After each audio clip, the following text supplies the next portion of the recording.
கிளம்பலையா நீ? இல்லங்க நைட்டியோட நின்னுட்டு இருக்க. 5 நிமிஷம் 10 நிமிஷம் இல்லங்க, எந்த ட்ரெஸ் போடுறதுன்னு ஒரே குழப்பமா இருக்குங்க. அதான் அப்படியே ஸ்டன் ஆகி நின்னுட்டேன். போடுமா, அந்த ட்ரெஸ் போடுமா. நல்லா தானே இருக்கு, போடு. இதுவா? இது நல்லா இருக்கா? சரி அப்படியே அத போடு. அது ஒரு மாதிரி இருக்குன்னு சொன்னீங்க போன தடவை. சரி வேற ஒன்னு போடு. அது டைட்டா இருக்கும், இந்த பக்கம் லூசா இருக்கும், கலரா இருக்கு, இந்த பக்கம் டிம்மா இருக்கு. சரி இது போட்டு வந்து. அது கொஞ்சம் ரிச்சா இல்ல, அது ரொம்ப ஒரு மாதிரி ரிச்சா இருக்கு. சிக்கு சிக்குன்னு இருக்கு, மங்களா இருக்கு. நீங்க ஏதாச்சும் சொல்லுங்க. ஏதாவது கையை காமிச்சாலே ஏதாவது காரணம் சொல்லிட்டே இருந்தா எப்படிமா கிளம்புறதப்ப?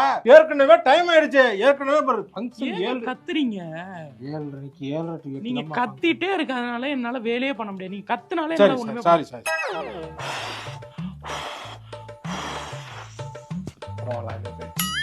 எனக்கு வந்து இப்ப என்ன 7:30 to 8 தாமா ஃபங்க்ஷனு.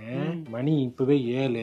இங்க இருந்து போறதுக்கு 1 hour ஆயிரும். 8 மணி எல்லாம் முடிஞ்சதுக்கு அப்புறம் தான் நம்மளே போற மாதிரி இருக்கும்.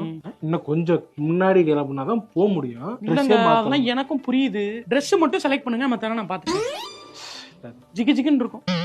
இல்லங்க அப்படிதாங்க இருக்கு. அது அப்ப ஏமா வச்சுக்கிட்டு ட்ரெஸ் வேற எடுக்க வேண்டியதானே? கேட்டோம்னா அப்புறம் இது பண்ற, அப்புறம் கோவம் பசங்க என்ன அப்புறம் இப்படி பசங்க என்ன பண்ணுவாங்க? கிளம்பி போறே என்ன ஃபங்க்ஷன் முடிஞ்சு எல்லாம் போறதா கேக்குறாங்க. சொந்தக்காரங்க கேக்குறாங்க, இவன் மட்டும் என்ன அப்படி இதுவா லேட்டாவே வரான் லேட்டாவே போறாங்க அப்படின்னு கேக்குறாங்க. என்னைய நான் வரல கல்யாணத்துக்கு. முடிச்சு விடுறா, முடிஞ்சு போச்சு, அவ்வளவுதான். உங்களுக்கு ஆரம்பிச்சிட்டாங்க. இப்ப நான் மன்னிப்பு கேட்டு தான் கூட்டு போனேன் இப்ப இங்க இருந்து.